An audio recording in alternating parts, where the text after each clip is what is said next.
do you think we need to go as a movement next to bring especially the truth about 9/11 out to the public? You obviously are doing it through your music. Yeah, I think that sometimes people hear messages in my music such as the cause of death, and they hear a song like Bin Laden. And I think that while Green Lantern made the hook to be as incendiary as possible, I've always stated that I never thought that George Bush was personally responsible for 9/11. I think that he's just a puppet that is used by individuals like the military-industrial complex. And I don't think that's like a left-wing conspiracy theory nut thing to say, because that has happened in the past so often with other governments and with our own government. I think whether or not people find it feasible that the American government would do this to their own people, and regardless of that issue, people can have, angry emotions about that, or they can have very adamant stances about how that is impossible. But the truth of the matter is that the majority of the American population doesn't believe the government's version of the exact things that transpired on September 11, 2001. They don't believe it, and it says a lot about the state of the nation and the amount of trust that we have in our own government. The fact that people just don't believe that they're telling the whole truth and nothing but the truth. They feel like they're leaving out specific issues that would come back to haunt them for things that they've done in the past, or partnerships that they continue to have now around the world. We talk about building democracies in the Middle East, and yet, the only democracies are what? Lebanon and Israel, that's it. Everybody else is the ultimate form of an oligarchy, a monarchy. And during the 60s and 70s, the United States and Europe was instrumental in eliminating the left wing from the Middle East. In other words, everything that resembled socialism, everything that resembled that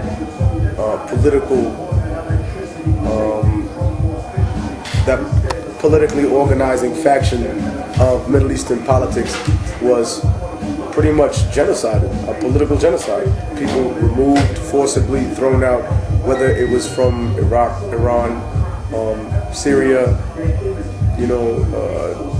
Jordan, Lebanon, Egypt, whatever it may be, Algeria. And we find that in that power vacuum is when the rise of radical Islam comes. True. The people have no other way to turn.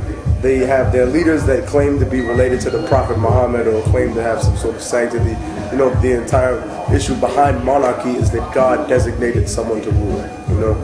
God deemed that this family line would control the lives of all these other people. And people have never seen that, and they don't see those rulers acting godly. They don't see them being pious. They don't see them being merciful. They don't see them as the representation of God, so they rebel against them.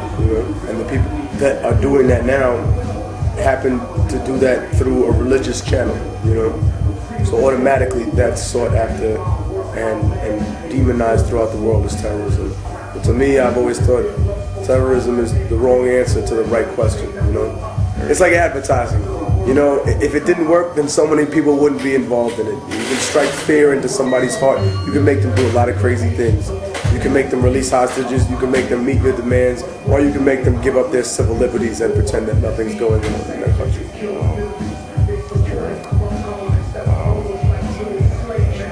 I guess a lot of people don't. I see it as, do you think that maybe, and it's not saying just our government did it, but 9/11 was used and everything since invading, occupying forces like Iraq, Afghanistan, possibly Iran now, that maybe as America we are being set up right now to be the bad guy? And that maybe something like World War II might happen eventually here if we don't? I think that there are world powers that, definitely the power structure of the world has shifted several times. From Rome to Germany to the Caliphate to the Byzantine Empire, whatever it may be, back and forth to the Turks. then to the Napoleonic age where France dominated. Afterwards, or during that entire time, the British Empire, which it was said was so large the sun never set on it. Now, the American Empire, the American interest. Next is what? China's economic domination. As far as America being the bad guy, I think that, we can't sit here and blame America for all the problems in the world. I think that we enable that a lot, and that we find people that are willing to be devils for us in other parts of the world. We need a Saddam Hussein. We need to create a Manuel Noriega, which are individuals who ironically not only betray their own people, but betray themselves ideologically when they come work for us. After all, Manuel Noriega was an ardent communist when he first started. Saddam Hussein was part of a left-wing faction of military officers until he realized, hey, there ain't no money in this. There's money with America. There's money with the CIA. There's money making war with Iran. You know what I mean? A stalemate to drain their economy down so that they can't implement, these Russian ideals that they're getting weapons from. These Russian people that they're not only getting logistical help, but also,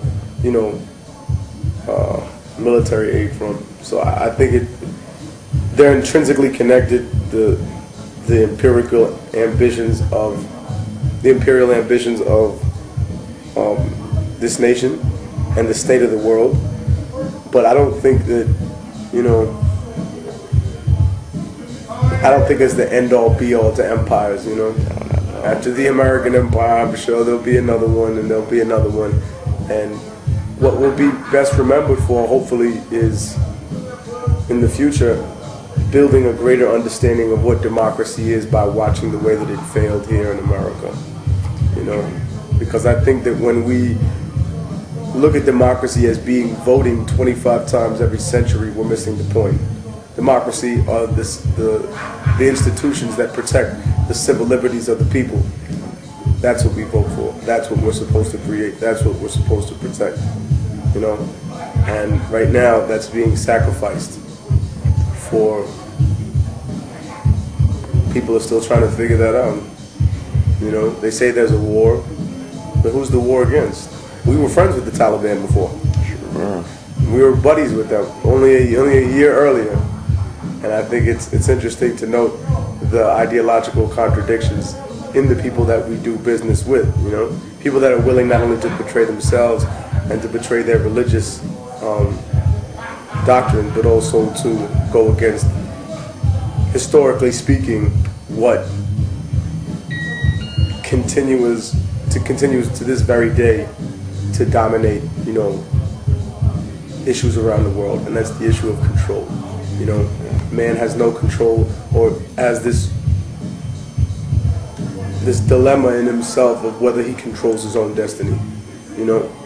If he does all these things, if God exists, then doesn't the mind of God provide for infinite amounts of endings to whatever we do, based on the small, tiny, almost insignificant choices that we make every single day that exponentially send out ripples in time to create, new possibilities?